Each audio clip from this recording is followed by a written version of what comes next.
മുഖ്യമന്ത്രിയുടെ ഉറപ്പ് ആരാണ് മുഖ്യമന്ത്രി എന്ന് അറിയാൻ കാത്തിരിക്കുകയാണ് കേരളം. പക്ഷേ വിവാദങ്ങൾ ഒട്ടും പുറകിലല്ല. ദിവസം നീളുന്നതിനെക്കുറിച്ച് പല കക്ഷികളും പരാതിപ്പെടുന്നു. എതിർകക്ഷികളായ കമ്മ്യൂണിസ്റ്റുകാരും ബി ജെ പിക്കാരും ഒക്കെ പരിഹസിക്കുന്നു. പക്ഷേ ഇപ്പോൾ ഞാനിവിടെ കാണിക്കുന്നത്, നമ്മളിവിടെ ചർച്ച ചെയ്യുന്നത്, അല്ലെങ്കിൽ നമ്മൾ ഈ കാണാൻ പോകുന്നത്, മുമ്പ് അച്യുതാനന്ദനെതിരെയും പിണറായി പ്രസ്താവിച്ച ചില കാര്യങ്ങളാണ്. പിണറായി വിജയൻ പ്രസ്താവിച്ച ചില കാര്യങ്ങളാണ്. അന്ന് മന്ത്രിസഭ അധികാരത്തിലെത്താൻ വൈകി. ഇതൊക്കെ മറന്നുകൊണ്ടാണ് ഇപ്പോൾ പരസ്പരം ചെളിവാരി എറിയുന്നത്. എന്തായാലും ഒരു കാര്യം ഓർക്കേണ്ടതുണ്ട്. നാം ഇപ്പോൾ ജീവിക്കുന്നത് ജെൻസി യുഗത്തിലാണ്.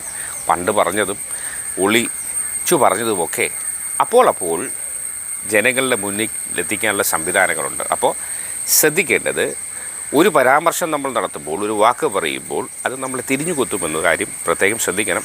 ഞാൻ പറഞ്ഞു നീട്ടുന്നില്ല. എന്തായാലും നമ്മുടെ മുൻ മുഖ്യമന്ത്രി പിണറായി വിജയൻ്റെ ആ ഒരു പ്രസംഗം കേൾക്കാം. ഒപ്പം ഇതിനെതിരെ, അതിന് ബദലായി അച്യുതാനന്ദൻ പിണറായിക്കെതിരെ പറയുന്ന ആ ഒരു വിശകലനം കേൾക്കാം. ആദ്യം നമുക്ക് പിണറായി എന്തു പറയുന്നു എന്ന് കേൾക്കാം.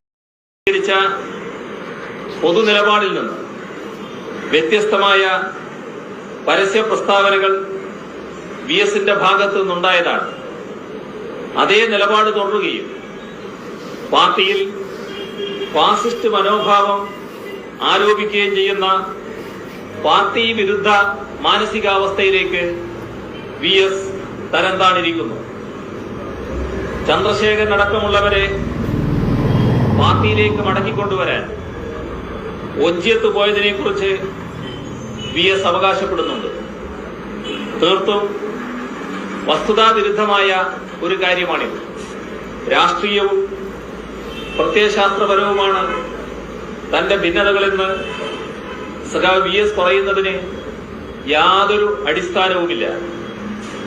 രാഷ്ട്രീയമായ വ്യതിയാനമാണ് ഭിന്നമായ അഭിപ്രായങ്ങളെ അടിച്ചമർത്തുകയും വ്യത്യസ്ത സ്വരങ്ങളെ ഉന്മൂലനം ചെയ്യുകയും ചെയ്യുന്ന സംഘടനാപരമായ പ്രവണത എന്ന സഖാവ് വി എസിന്റെ യുക്തി കേന്ദ്ര കമ്മിറ്റിക്ക് അംഗീകരിക്കാൻ കഴിയില്ല. ഇത്തരം ആരോപണങ്ങൾ വിഭാഗീയ ഉദ്ദേശത്തോടു കൂടിയാണ് ഉയർത്തുന്നത്. പിണറായി വിജയൻ അച്യുതാനന്ദനെ കുറിച്ച് പറഞ്ഞ വാക്കുകളാണ്. ഇനി അച്യുതാനന്ദൻ പിണറായി വിജയനെ കുറിച്ചുള്ള വാക്കൊന്ന് കേട്ടാലോ. കഴിഞ്ഞ ദിവസം മനോരമയിൽ വന്ന ഒരു സ്റ്റേറ്റ്മെന്റിനെ ആധാരമാക്കിയാണ് ഞാനൊരു സ്റ്റേറ്റ്മെന്റ് കൊടുത്തത്. അത് കേരളത്തിൽ പാർട്ടിയിൽ സംഘടനാ വിരുദ്ധമായ സമീപനം സ്വീകരിക്കുകയും പാർട്ടി സഖാക്കൾക്കെതിരായി ജനാധിപത്യ വിരുദ്ധമായ നയങ്ങളും നടപടികളും സ്വീകരിക്കുന്നു. അതേപോലെ തന്നെ പൊതുപ്രവർത്തകർക്കെതിരായി ഫാസിസ്റ്റ് മോഡലിലുള്ള നടപടികൾ സ്വീകരിക്കുന്നതിനെ സംബന്ധിച്ച് ഉദാഹരണ സഹിതമാണ് ഞാനതെല്ലാം സംസാരിച്ചിട്ടുള്ളത്, വ്യക്തമാക്കിയിട്ടുള്ളത്. അതിനെ ആധാരമാക്കിയായിരിക്കും വിജയൻ ഇന്ന് ഇതേ സംബന്ധിച്ച് ഒരു പ്രസ്താവന പുറപ്പെടുവിച്ചതായിട്ട് അറിഞ്ഞു. സ്വാഭാവികമായിട്ടും പാർട്ടി സമ്മേളനം നടക്കുന്ന സന്ദർഭത്തിൽ നടപടി എന്ന് പറയുന്നത് എടുത്തുകൂടാ എന്നാണ് പാർട്ടി സെൻട്രൽ കമ്മിറ്റി തീരുമാനിച്ചിട്ടുള്ളത്. അയാൾ ഏതാണ്ടെല്ലാം എനിക്കെതിരായിട്ട് നടപടി സ്വീകരിച്ചിരിക്കുന്നു എന്ന് പത്രക്കാരോട് ഇങ്ങനെ പറഞ്ഞിരിക്കുന്നു, താണ നിലപാട് ഞാൻ സ്വീകരിച്ചിരിക്കുന്നു എന്നൊക്കെ. അതെല്ലാം തന്നെ അതർഹിക്കുന്ന അവജ്ഞയോടുകൂടി ഞാൻ തള്ളിക്കളയുകയാണ്.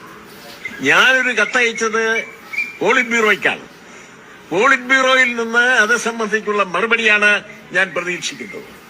അവരിവിടെ വരുമ്പോൾ അത് സംബന്ധിച്ച് ഞാൻ അവരുമായി വിശദമായിട്ട് സംസാരിച്ച് അത് സംബന്ധിച്ചുള്ള മറുപടി ഞാൻ മനസ്സിലാക്കുന്നതാണ്. അതിനെ ആസ്പദമാക്കിയിട്ടായിരിക്കും ഞാൻ എന്റെ നിലപാട് സ്വീകരിക്കുന്നത് എന്ന് ഞാനിവിടെ നിങ്ങളുടെ മുമ്പിൽ വ്യക്തമാക്കുകയാണ്. കൂടുതലൊന്നും പറയാനില്ല, കൂടുതൽ ചോദിക്കേണ്ട ചോദ്യങ്ങളും ചോദിക്കേണ്ടതില്ല. പരസ്പരം ചെളി വാരി എറിയുമ്പോൾ ഓർക്കണം, അത് കോൺഗ്രസ് എന്നോ കമ്മ്യൂണിസ്റ്റ് എന്നോ ബി ജെ പി ഒന്നുമില്ല, ആര് ചെളി വാരി എറിഞ്ഞാലും പണി കിട്ടും.